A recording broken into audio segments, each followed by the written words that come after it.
Good evening to everybody. This is 6 o'clock on Wednesday, the 29th of September. This is Christopher Daigan coming to you from our home in KwaZulu-Natal.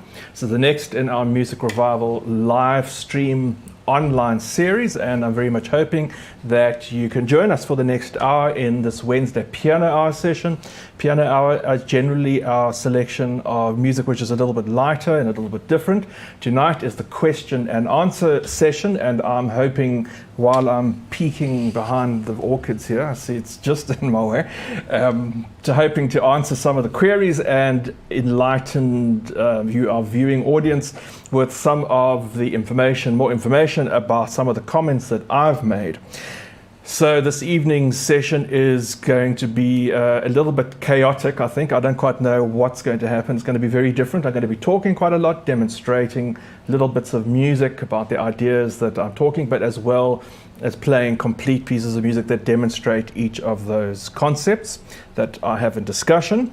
And I just hope you can enjoy it, and I hope it's going to keep you company. And we are here, we're presenting another of our live stream programs on this really quite unusual day. It seems to be very strange energy at the moment. I know a lot of people have been struggling to sleep in recent days, including myself. Don't quite know why, but spring started raining yesterday afternoon, and it's this beautiful spring, gentle grey, very grey day today. Very heavy cloud, and it's apparently going to be with us for a few days. So if you're in this part of the area, part of the region of the world, I'm sure you're experiencing similar weather, and I hope this very just fireside, not quite fireside, but gentle, warm, friendly atmosphere is going to keep you with us. And I hope you can enjoy the selection of music and selection of commentary that I'm going to present to you this evening. So I was looking, as I said, I've always looked at the streams. I always watch every stream that I present, and I'm often, having looked at 158 of them, I've seen the patterns and I've seen what I have been talking about, and I often just realize that I discuss music and I refer to particular styles, particular elements of the music that I'm playing. Some of the concepts come up again and again and again and again, and I thought, well, actually it would be very useful to try and elucidate and try and just flesh that out a little bit and to give you an idea of more about what I mean. And interestingly enough, these all have to do with references to musical styles, musical textures, you might say, and they form a sort of linear pattern as I've put them together. From the most simplest melodies, where I often refer to things as being hymn-like, or that of a hymn, to something which is lyrical, in other words, something which can be sung, to something which is figurative, which is maybe more instrumental or orchestral in style, to something which is purely textural and purely sound. And so the one is very much based in the voice, the other is the extreme of based on instrument. In other words, at the piano, it's very easy to play something like that, because that's the way the chords fit under the hands. But it's not easy to sing something like that, to sing those intervals and that speed and those jumps, for instance, is not something that one can sing. It's a huge leap, and to sing leaps is very difficult. To sing music that works in steps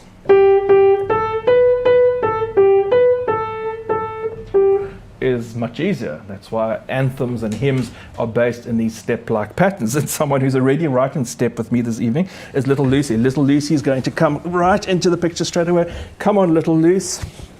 Hello, Luce. You're coming in right early. How are you doing? Little Lucy, the long-haired Dachshund. Yes, it's very wet outside and it's quite cold. And what does that mean, Luce? What does that mean you do? Yes, you've been naughty. Yes, even Barry, who's back from his trip. Yes, we're very excited. Are you excited, Barry's back? Yes, very excited. It means that you're naughty because you don't go outside much. It means that when you need to do a business, sometimes the veranda is just as suitable. Huh? Yeah, because the grass is wet. And it's very close. When you've got such short legs, the grass is very close to your undercarriage. I know, and the grass is wet and it doesn't go well. It's all right, Luce. We'll forgive you for a little while. We'll keep a watch. Luce is there on her cushions. So I'm going to start off with the first element that I often refer to, and that was, as I say, I refer to elements of music as being hymn-like. Now, hymns generally, we can say,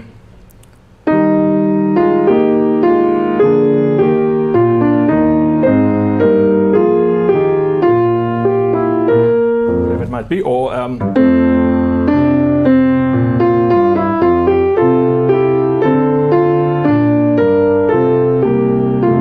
we have very much the same thing. We have one word to each note. We have a very regular note pattern, a very steady note pattern of the melody.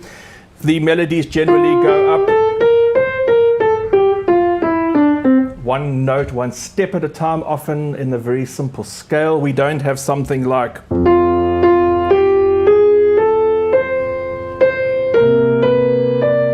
don't have those unusual inflections in a hymn. That's a little bit more complicated. So the scale patterns are used in a very up and down way. And also the phrases are very much divided into four. You'll get a section of, say, 4 bars and then a break.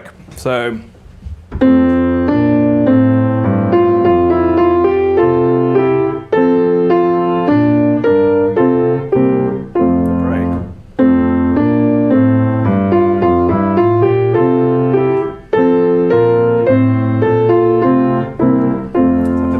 So for instance, even something in one of my own compositions, Hilton Road.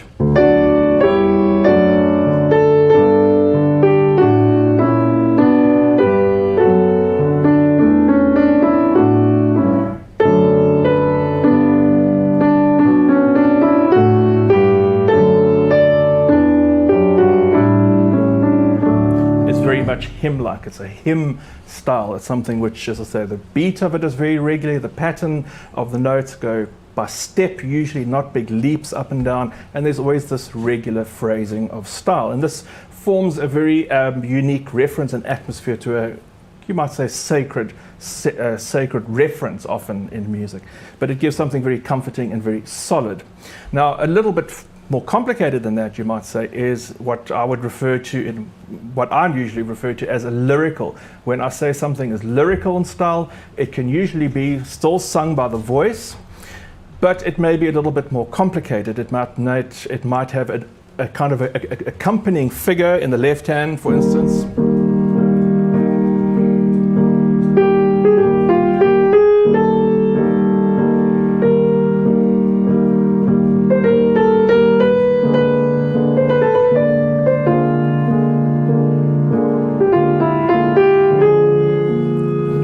That's from a Beethoven Piano Sonata, Opus 22, the second movement.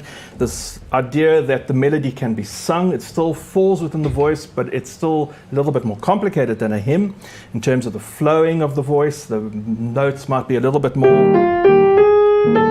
include a little bit more unusual notes, or foreign notes, we might call them. And many pieces, much of the music we have of the 18th and certainly the 19th century is based in that style. For instance, all the Chopin Nocturnes, very lyrical.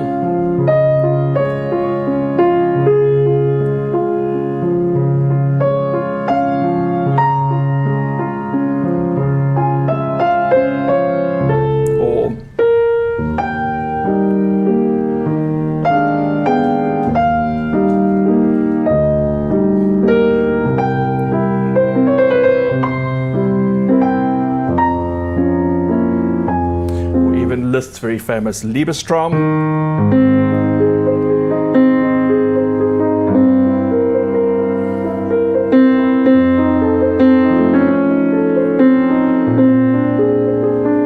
Those are all melodies, a very lyrical style. It's something that can be sung, something that falls within the voice, but not quite as simple as maybe a hymn. Other examples of the hymn you might find in Beethoven, for instance, in the Passionata.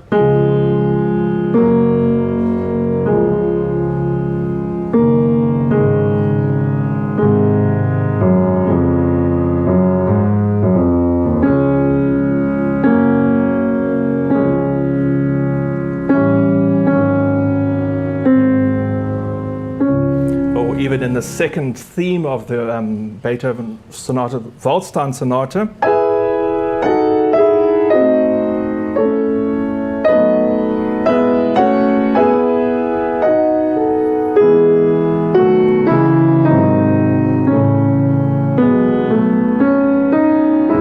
You see that very regular one note per beat, one vocal note per beat pattern, and that's stepping up and down on the regular division of phrases.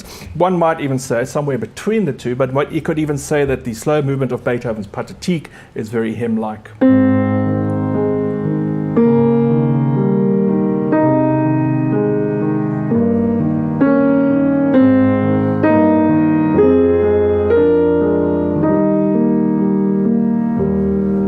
So I'm going to play for you two pieces to start this evening's selection of music. The first of which is a Chopin Nocturne in G minor, and I'm including this because the second, or the middle part of it, there are three parts. The first and the third is more lyrical in style, but the second part is very much a hymn. It really is written in the style of a hymn, and that gives us this sense of broad stability.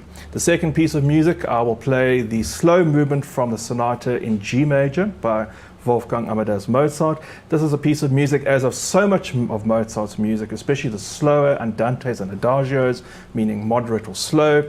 These are all written very much with the idea of the human voice in mind. Mozart really had an ear of how to write for the voice, even when the music was meant to be sung, or even when it was played instrumentally. So much of the instrumental music is based in the concept of the human voice. So this is a Nocturne in G minor, opus 37 by Frédéric Chopin, and the slow movement from the Sonata in G major by Mozart.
That was the slow movement, the Andante from the Sonata in G major by Wolfgang Amadeus Mozart. And before that, there I am. So I thought I just disappeared off the camera for a minute.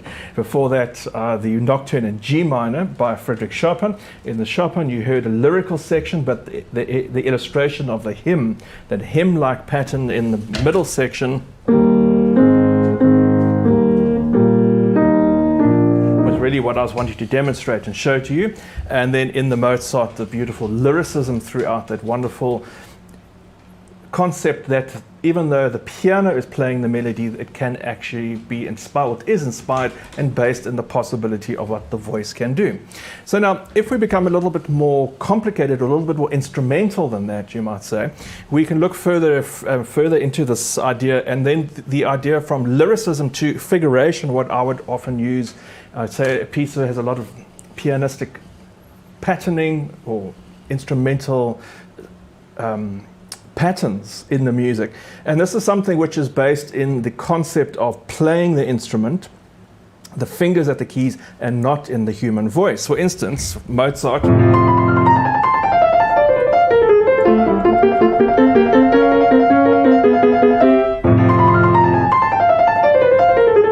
It's the opening of the Sonata in F major. That is not something that one can sing. Not a singing-inspired idea at all, but this is based in the way that the hands fit at the keyboard and the hands fit together, how the music comes out of that. We can see other examples of this in, for instance, Schubert Impromptu.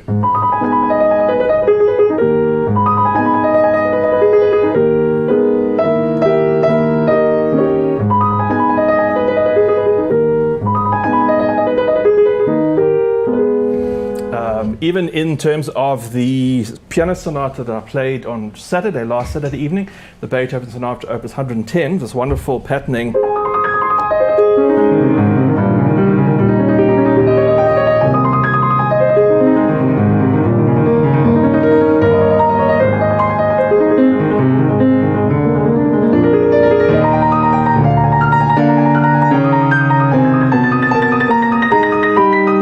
That's all based in pianistic figuration.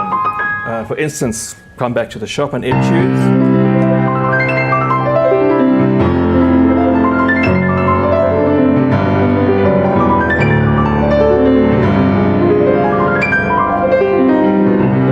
Maybe that's a pianistic figuration. That's an idea of something which comes out of the piano. It is not something that you can sing. It's not based in the human voice. And the real extension of that, the ultimate extension of that for me, when I talk about this as pianistic idea, it really comes to an element where the music is based purely in the fact that that is taken in extreme, and the music is really a sound from the piano that is brought about. For instance, in the opening of Le Jeu de Reveille d'Est,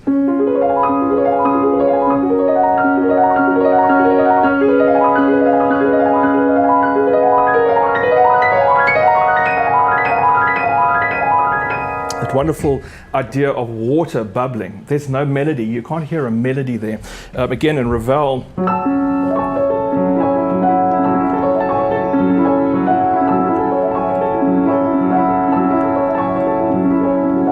and eventually he brings in a melody. But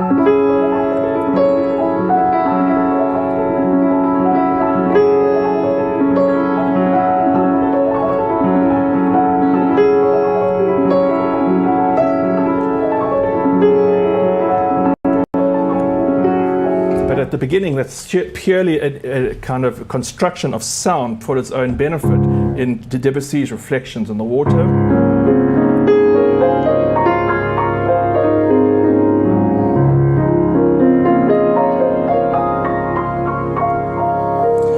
Even though you have this recurring theme, it's hardly a melody, it's just a fragment of a few notes put together. And this construction of music that is then just purely based in the sound that the piano can produce, I think is something which is incredibly fascinating. And that's the opposite end for me in terms of musical ideas, as opposed to a hymn.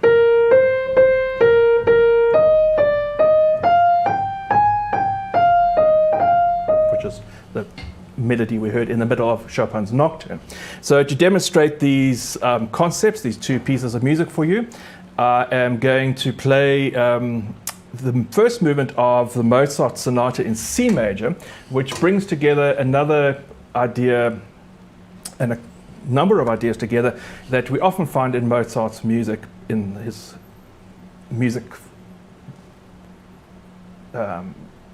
solo piano music, the piano sonatas, as well as in Beethoven's to an extent, and that is the construction or the idea that Mozart is trying to present an orchestral sound. For instance,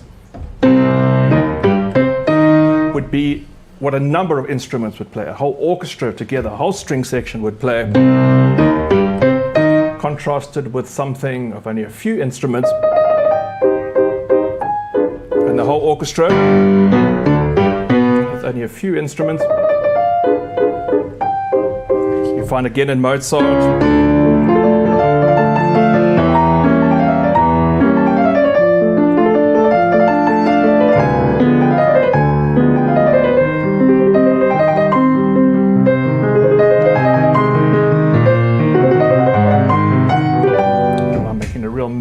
There. Another Mozart sonata there, this sort of evocation of an orchestral sound. And so in this sonata in C major, opus 309 at least, that I'm going to play for you, you will see all of these elements, the orchestral, followed by something a little bit more intimate.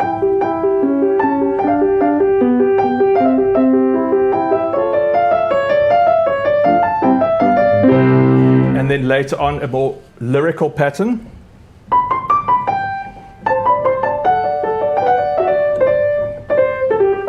And then something more instrumental, figurative, you might say. So a number of these patterns, these number of ideas are put together, and this is how Mozart is able to create a number of contrasting sequence of melodies, stringing them together to create a sense of different styles, of different references, from the lyrical to the orchestral to figurative, to bring together all these contrasting themes into one continuous whole.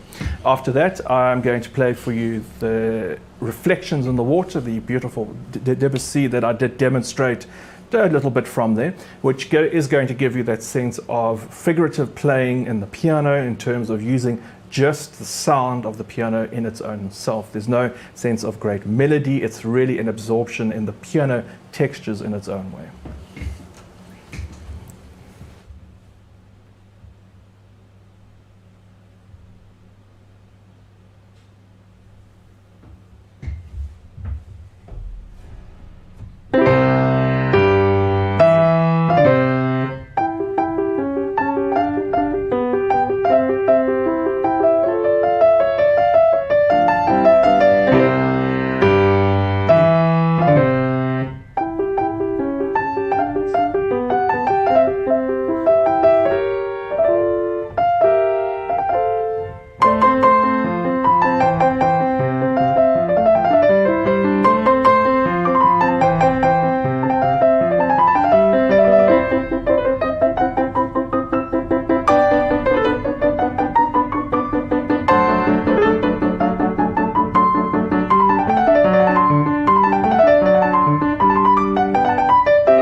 There's two pieces there demonstrating very different contrasted styles in composition and in piano style, piano textures. I ended off with the Reflections in the Water, or Reflets dans l'eau, from Debussy, Claude Debussy's Image, a series of pieces inspired by visual entities. And that really showed, I think, the brilliance of the composer, but also the way in that the piano is explored for various textures and colors and contrasts, and how he pieces, these parts together to create not only a unified whole, but also a very rapidly shifting series of colors and textures. Before that, I played the first movement from the sonata, the Allegro con spirito, very spirited chord from me at the end. In C major by Wolfgang Amadeus Mozart, giving you an imitation sense of the orchestral style that I talked about, the sense of grandness in the music, also contrasted with more intimate moments, lyrical moments, instrumental brilliance, all those elements which make Mozart's tied together such incredibly fascinating and interesting music. So that really, in those four elements, I hope that I've given you an opportunity to understand, or that I've been able to explain to you a little bit more about those terms which I use quite regularly. You'll see they crop up regularly in the explanations that I give of the music. And of course, they now hopefully have a greater sense of understanding or greater sense of meaning. Now, one of the other concepts that I refer to quite regularly in music is that of a fugue. A fugue is a construct, a very formal construction in music. And I went to a concert once where the pianist played a Liszt B minor sonata, a Franck chorale prelude and fugue, a Bach prelude and fugue, and I think a sonata, or prelude, actually a prelude and fugue by Mendelssohn, and proudly announced to the audience that in fact he was playing all of these pieces of music because all of them ended with fugues or included fugues. And of course the majority of the audience, well, what is a fugue? What does that actually mean? And it's a rather complex thing to explain in any recital, but it's something that I do refer to occasionally here and there, and I thought, well, this would be an opportunity to give you a little bit of a detail into how this actually works, or what a fugue is all about. So, first of all, Bach wrote 48 preludes and fugues. He wrote 24. We will call these two volumes of music, 24 plus 24, the Well-Tempered Clavier, volume 1 and 2. He wrote, starting off in C major,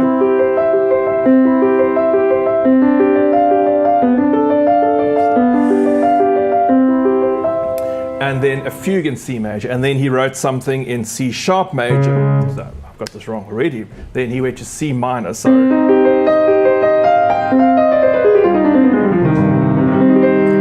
prelude and fugue in C minor, then C sharp major,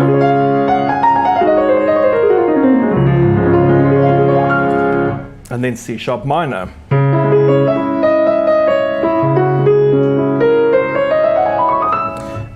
And then D major, and then D minor. And so he worked his way all the way up from C to B minor, and which would have then completed the sequence back into C major, because that demonstrated the type of tuning method that was kind of new at the time, apparently, but also it meant that the keyboard was tuned in such a way that you could play in any key and it would be more or less in tune. It's a very complicated system, but it was a way of demonstrating of the tuning system of the keyboard that was equally useful in any key. In each of these fugues, there is an idea that the music starts with what we call a theme or a kernel, which could be any musical concept of just a few notes. And this is repeated again and again and again. First of all, what we deal with in this fugal episode, or the fugal style, is a number of voices. Now, if you think of when you are singing in a choir, you have, or hymn, you have a number of voices, a number of different parts, usually a soprano, an alto, a tenor, and a bass. And this is exactly how a fugue is written. It is written in these lines, in these horizontal lines. And the idea is that the voice, usually in the bass or in the lower voice, starts with a particular theme, a particular kernel of notes, and then carries on with freer music. In other words, not so specifically related to the theme, while the next line, the next voice, the next section of the choir, or the next voice in the music starts off with what was previously there. So, for instance, I'm going to demonstrate this to you by playing one of my favorite preludes and fugues. I'm not a fan of all of them, but this is one that I do quite like, which is from the book 2 of the Well-Tempered Clavier of Bach. So here we start off.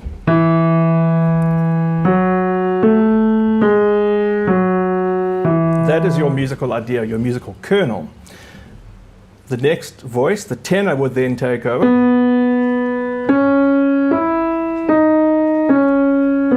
And then the alto voice starts.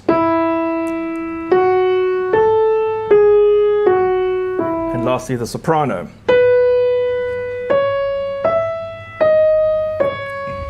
So the idea is at the entry of the fugue, the beginning of the fugue, each voice takes its turn one by one to start with this kernel theme, the core of what the music is about. While the subsequent voices sing the announcement of that theme, there's free material, what we might say, which is continuing in a linear motion. So, for instance, this is what the bass would sing, where the tenor starts, and I'm going to emphasize the bass.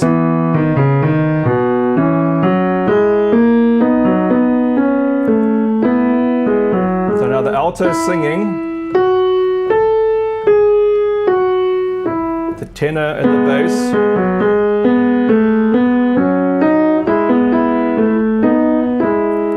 and then the soprano with the alto.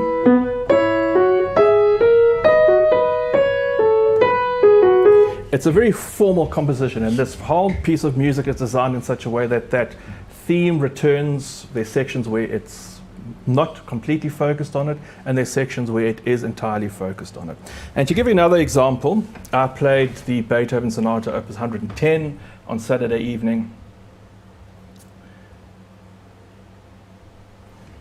And I talked about this because at the end of the sonata is a fugue. And I can give you an example because it's a little bit more clearer in this particular piece. Here we go, is the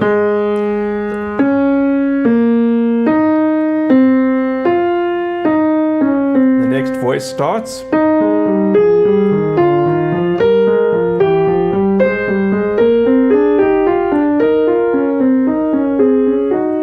And the next voice.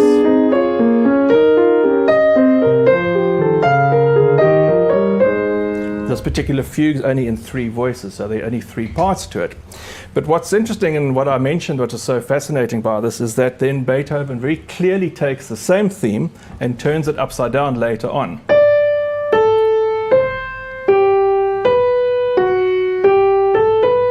So what was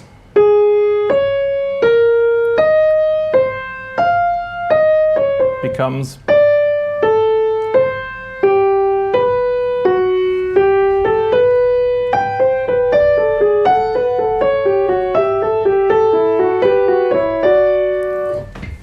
just to keep everything concentrated on the way that this central theme can be worked with and extemporized, joined into so many different combinations. Beethoven, as would Bach do quite often, takes the same theme and makes it twice as long. So instead of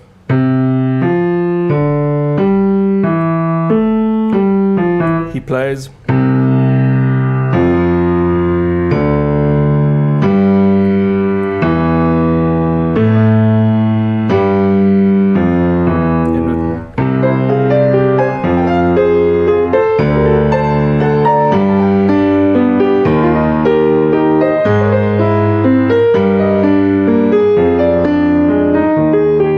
and then just to really muddle things up as well, he takes that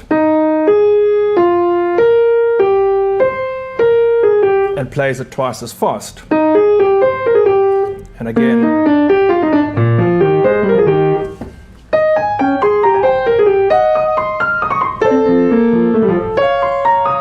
So in that particular passage, you've got so many combinations of the same musical idea played against itself twice as fast, upside down. It's an incredibly intellectual kind of working out. It's a mathematical or patterning, you might say, of a musical idea, but that still works into a musical effect. And I've always think it's free, especially with Bach's Prelude and Fugues, Bach's Fugues, and it's more about actually being able to feel the music under your fingers and not actually being able to hear of what the music often sounds like, because it's impossible to actually hear all these patterns. It's just a matter of trying to understand and hear the music within the fugue and trying to understand as a listener that these ideas are all related. There's a central nuclear interaction, you might say, between all the musical ideas within it. So I am going to play for you this fugue in E major. This is from the second book of Bach's 48 Preludes and Fugues. I'm going to start off with the Prelude. Preludes in all of Bach's 48 Preludes and Fugues are free pieces. They're sometimes dance-inspired, they're sometimes very fast, they're sometimes very slow. It contrasts to the formal composition of the fugue. In this particular piece, he writes the prelude in two parts, in two halves, you might say. It's very gentle, beautiful richness of E major, but the fugue itself is very hymn-like, and I think that's what it builds into these wonderful climaxes and these wonderful combinations of sounds. And it's, for me, one of Bach's most fascinating and the most beautiful fugues that he writes.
That was the Prelude and Fugue in E major from Book 2 of Bach's Well-Tempered Clavier, which brings us to the end of this evening's program. I was intending to bring you some more insight into the idea about a transcription and what that involves. And it does include the fact that I want to, and I will need to actually include other footage from YouTube of other performances, for instance, to give you an sense of what an orchestral version of the music sounds like before I play the piano version. And I am very cautious, as much as I'd love to do that, about doing that without correct copyright rights and authority to do that. I'd hate to have my YouTube account shut down because I'm just screen grabbing someone else's clip. So I'm going to postpone that one until our next session. I hope you've enjoyed this selection of music and the selection of discussion about ideas in this question and answer session of Piano Hour. Someone else who's very keen to have an answer to their questions is little Wendy Pop. Hello, Wendy Pop, Wendy Pop, Wendy Pop. What is your question, Wendy? Oh, when are you having supper? No, but you've had supper already. But are you wanting more supper? You're always ready. There's always, when there's a little snack or something available, you're always ready and available to have more. And you wanted to know when the biscuit treats are coming. No, you have to wait. Maybe we'll have a little treatsy for you later. A little biscuit treat. And here's Frida. Hello, Frida Pop. Which is your question? No questions from Frida. You only have answers. Frida has all the answers to everything. Yes. Oh, Frida. Oh, you love that scratch. Frida. Everyone's coming to say hello. You're all so excited. Well, welcome home, Barry. Thank you to Barry for the technical support this evening. Barry's been on a trip for the last 4 weeks. And we look forward to seeing information and beautiful images and videos about his trip to the deserts. And his upcoming book, The Living Deserts of Southern Africa, which he is producing a series of videos for. I hope you've enjoyed the selection of images of the beautiful orchids that have come from the greenhouse. And is Lucy going to come for another? No, Lucy's busy having a little playtime with the others. Thanks for joining me tonight. I hope you've enjoyed the selection in our live stream program. If you're able to support me, please do, of course, visit my website, musicrevival.co.za, where you'll find a number of options to donate, buy a ticket if you'd like to, or continue to support us to see the future of this project. I look forward to seeing you on Saturday evening when I'll be playing popular classics, a number of pieces which I've realized I've not played on this Saturday evening stream. Some of the Saturday concerts have been quite substantial classical music, and I thought, well, it's time to include something a little bit lighter and maybe a little bit more popular for the Saturday selection. So I look forward to seeing you then. Look after yourselves. Please do look after yourselves. Stay well and keep well. We look forward to seeing you then on Saturday and on next week, Wednesday.